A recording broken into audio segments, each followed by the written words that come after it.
6. Izvedensko mnenje mladega levita, zaničevalni govor vrhovnega svečenika o Tesarjevem sinu iz Nazareta. Izstopil pa je nek mlad fant, farizejec, ki je bil pravzaprav še levit in zaprosil za dovoljenje, ali sme tukaj spregovoriti nekaj besed.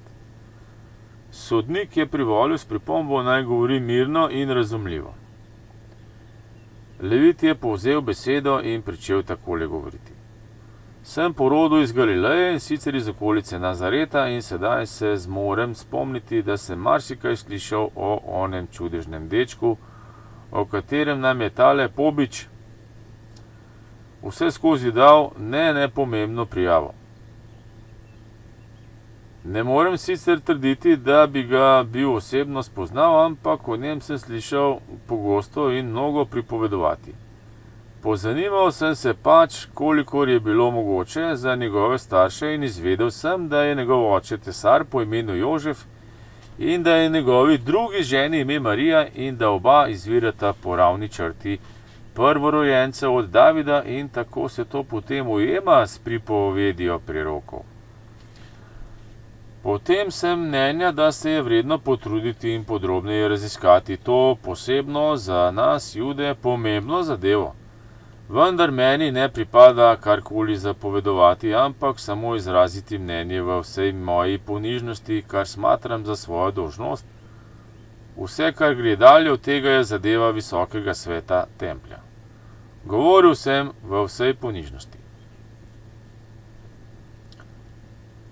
Kar se je dvignil nek vrhovni svečenik in izrekel: kaj naj stori tempelj s poročilom nekega blaznega dečka? Templju je potrebno ponuditi boljše dokaze. Tovrstna govorjenja so bila že pogosta v judovskem ljudstvu. Dogajali so se očitni čudeži, pa kljub temu kasneje v kakšnem mesiji ni bilo ne duha, ne sluha. Kako dolgo je tega, ko je Cahari predsedoval templju kot vrhovni svečenik? Njegova žena Elizabeta mu je rodila dečka, čeprav je bila že v visoki starosti.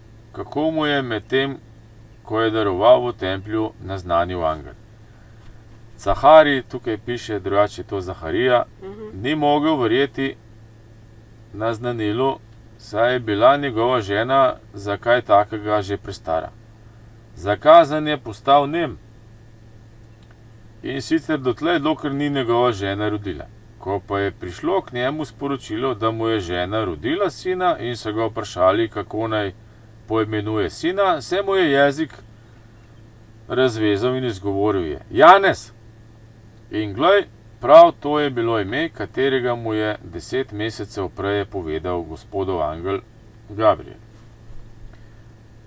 Zaharija pa je vprašal angela, kaj naj postane ta deček, razodenimi Gospodova voljo.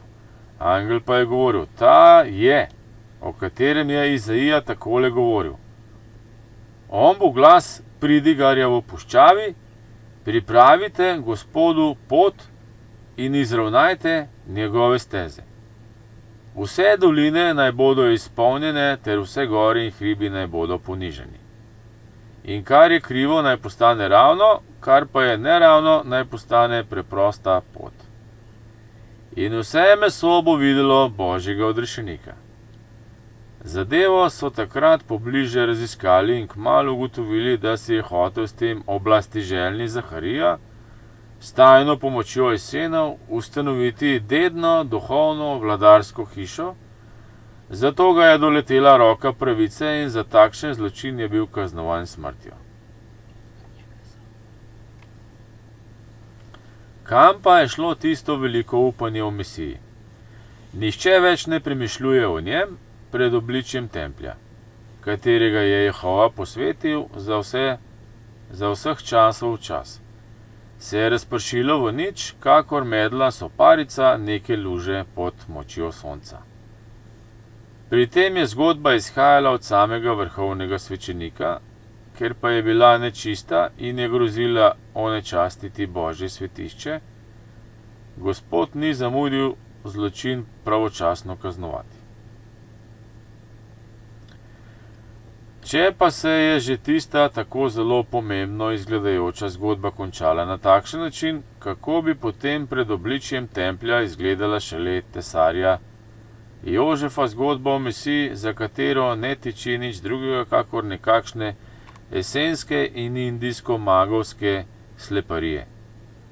Poba naj kar izvaja svoje čudeže pred našimi vsevidnimi očmi, mi bomo njegovega dozdevnega Mesijo že znali razložiti in razgaliti neumnemu ljudstvu. Preden bo ta Mesija prišel, se bodo pred očmi vsega sveta na nebesnem oboku zgodila velika znamenja. Nato šele bo prišel veliki pričakovanec, oborožen z vso močjo nebes, osvoboditi svoje ljudstvo izpod oblasti poganov in bo odtlej gospodar in kralj vseh dežel zemlje. In Abrahamovi otroci bodo bili in ostali njegovo ljudstvo v večnost. Komur je to znano, tako kot je znano vsakomur med nami iz knjig starih prerokovanj o prihodu Mesije, ta ne more verjeti, da bi Bog, ki je pred očmi ljudi in vseh bitij oblikoval svoj vsakokraten prihod na nadvse veličasten način, naenkrat prišel v ta svet tako neopazno. In še celo kot nezakonski otrok, kot slaboten človek, enako kakor mi podvržen umrljivosti. Kajti znano nam je, da je Joakimova hči Marija prej zanosila, kot pa je bila v templju dana Jožefu za ženo. Gospodična je bila dana znanemu gradbenemu mojstru iz Davidovega plemena najprej v nego in samo, da ga ne bi uničili, samo prijateljsko svetovali, naj jo vzame za ženo, predno se zadeva v ljudstvu razve in tako prikrije madež.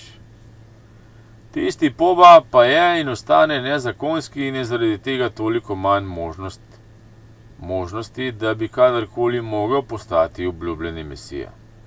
Pa če tudi bi bil s pomočjo svojih priučenih čarovniških umetnosti sposoben prestavljati vse gore. Upam, da bo sposoben iz tega vsak, pa naj bo še tako slaboumen, spoznati, kaj je možno in kaj je ob tem, kakor se zadeva kaže in mora biti čisto nemogoče.